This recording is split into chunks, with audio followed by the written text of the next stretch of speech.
In New Jersey and throughout the Northeast, our crumbling infrastructure presents challenges to our economy, environment, and even public health and safety. Yet a movement is underway to replace that crumbling infrastructure with a green and sustainable one. By capturing then reusing stormwater and building rain gardens in places like the Woodbridge Health Department, a sustainable future is within our reach. Rutgers University's leading water resource expert, Obrupta, details the Green Infrastructure Initiative in this fall 2010 presentation. Right? And then I got an email yesterday saying I had 15 minutes to speak.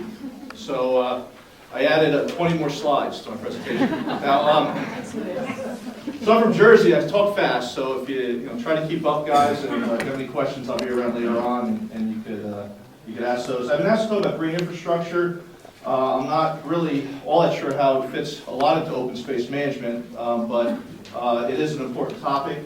That's my email address. I get about 120 emails a day, so if I don't get back to you right away, be persistent. And that's our website, and this presentation will be up on our website. Okay. What I'm passing around is we actually got a grant from Sussex County to do a green infrastructure seminar series. So we'll be doing 10 seminars up in Sussex County, and that's what's going around there, and I guess you guys can come to that too. I think it's probably open to the general public. Green infrastructure has been a buzzword throughout the country lately, and what tends to be happening is all our infrastructure is aging, deteriorating, and it needs to be replaced.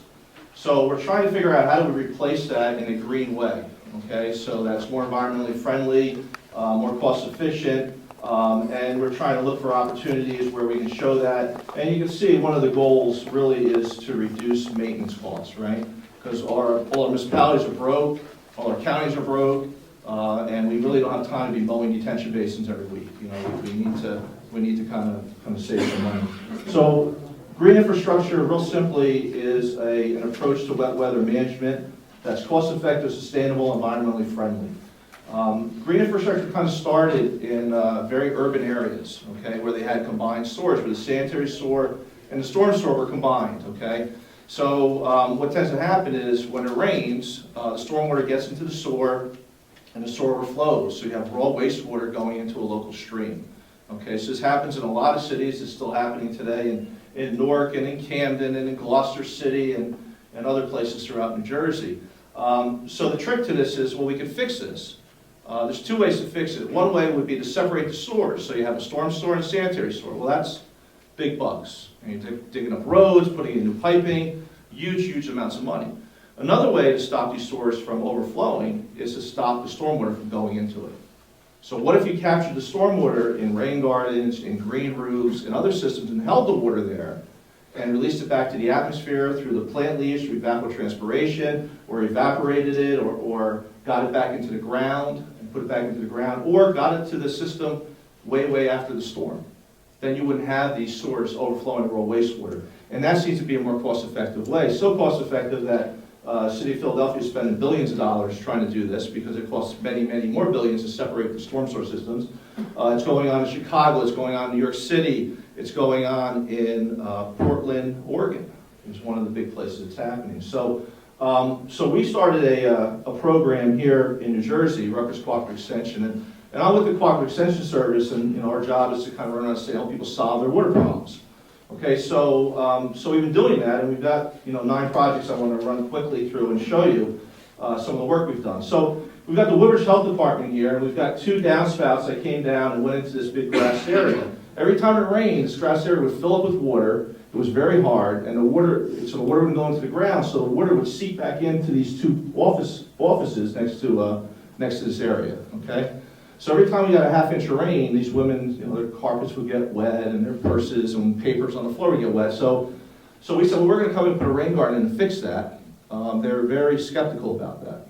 Okay, so what we did was we built this little crescent moon rain garden. The water now goes into the rain garden and seeps into the ground, and now the water doesn't go into their offices anymore. I went there on a Monday this spring after we had about 5 inches of rain over the weekend, and the lady actually gave me a big hug because she said, usually when we come in after a weekend like that, our carpets are soaked, our offices are ruined, and there wasn't a drop of water in their offices because now it's being captured in this garden and going into the ground away from the building. Okay, so it turned out to be a great success. And now you know, they look at butterflies and wildflowers, and they don't have to look at all the cars, you know, out there. Now, the mosquito control guys were involved in this too, you know, because they use this building a lot. This is the health department building. So, so they wanted to be highly involved in this construction. So they came and sat outside their cars and watched me build this and shouted direction to me. And then when it started, until it started raining, and then they sat in their cars and yelled direction to me. So, but you know, they weren't believers in this at all, but we convinced them that this was actually a great way to go. And they turned out to be really great guys in the end and really helpful with the project. Okay, so Hillsborough Township calls me up. Some of you might have heard me tell the story. I actually live in Hillsborough Township, and the township assistant planner calls me up and says, Chris, you know, we heard you're the guy who can fix our detention basins.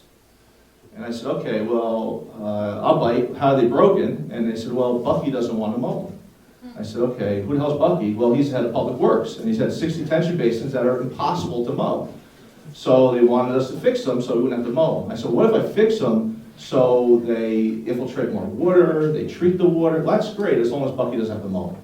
Okay, so they said, what's this going to cost? I said, well, you know, we're a grant-funded program, so I've got to charge you for it, but I'll use my senior design engineering students, and I've got an engineer on staff who will oversee their work, so it'll be $12,000. So those were said, well, is it $12,000 a base? And I said, no, $12,000 for all 6. I heard this thud, and there was a guy falling out of his chair. So then he gives us a contract, we did the designs, and they kind of, you know, we come up with engineering plans, and I'm going to be, so I signed the plans, and Rutgers Liability Insurance is on the hook, I guess, I don't know, we'll see what happens. Concrete low flow channels, which were designed to, for mosquito control, which completely don't work because they get clogged and create mosquito problems. So then we start taking these basins and we start naturalizing them. So the plans for Hillsborough went over to the Environmental Commission and the Green Team. And now the Green Team is working with Girl Scouts who are trying to get their Gold Star, Eagle Scout projects. There's actually kids who, when they do their bar mitzvah, I didn't know this because I'm not Jewish, but when you do your bar mitzvah, you have to do a service project. So these kids were collecting books and giving them to the library, and the library said, we don't want any more books. So they called me up and said, what can we do? I said, well, hey, you could plant some of these detention basins. So these kids are doing these as projects. So now, you know, a $20,000 retrofit job for planting detention basin costs about $2,000 in plants, and there's a lot of kids who come out and a lot of adults who come out with them to help do this. So they start planting these things, and then, you know, they look natural. And what tends to happen is if you as a municipality stop mowing the basin, homeowners call up and they say, wait a minute, you're not taking care of my basin. So instead we put a big sign up, you know, special basin restoration project. We explain to homeowners around that, you know, this basin has been selected from all the basins in the town to get the special treatment. So we're going to plant it and stop mowing it, and it's going to be beautiful. And then they get all excited, you know. We tell them when it's done, they can get their picture taken by the sign and put it in the front page of the local paper, and it'll be great, you know. And so that's a lot of work that we're doing. So now, you know, towns don't have to mow this. You figure